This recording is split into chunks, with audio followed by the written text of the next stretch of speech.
Ja, voor 5 jaar al geef ik onder motivatie geef ik cursussen papiamento voor meestal Nederlandstaligen. Zowel de basiscursus, gevorderde cursus en conversatiecursus. Dus op 3 verschillende niveaus die mensen kunnen inschrijven en meedoen. Ik ben toch benieuwd, je doet dit al 5 jaar. Hoe was de reactie? Nou, de reactie heel goed. Veel mensen zijn heel enthousiast daarover.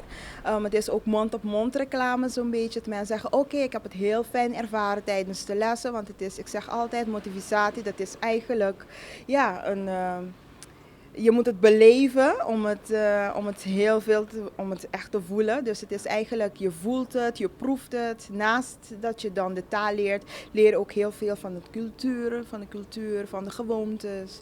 Dus het is echt een ervaring die je niet mag missen.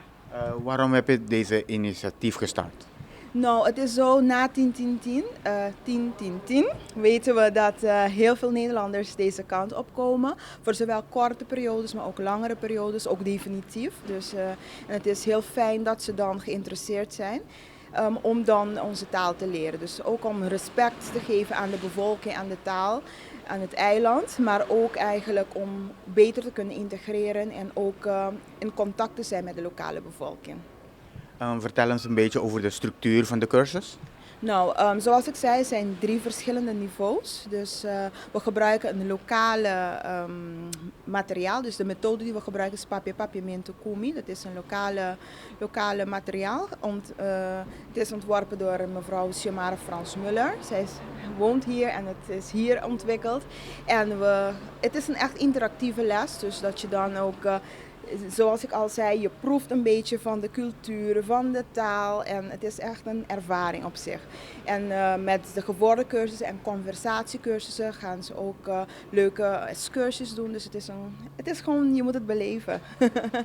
Nou, voor COVID was er best wel wat aantal toeristen die geïnteresseerd waren om de cursussen te volgen. Dus eigenlijk zo'n introductiecursus. Dus dat is een beetje minder doordat we nu met COVID zitten. Maar ik heb wel gemerkt dat de laatste periode dat ik toch wel wat aanmeldingen krijg van mensen. Oké, ik wil heel graag papiamento leren.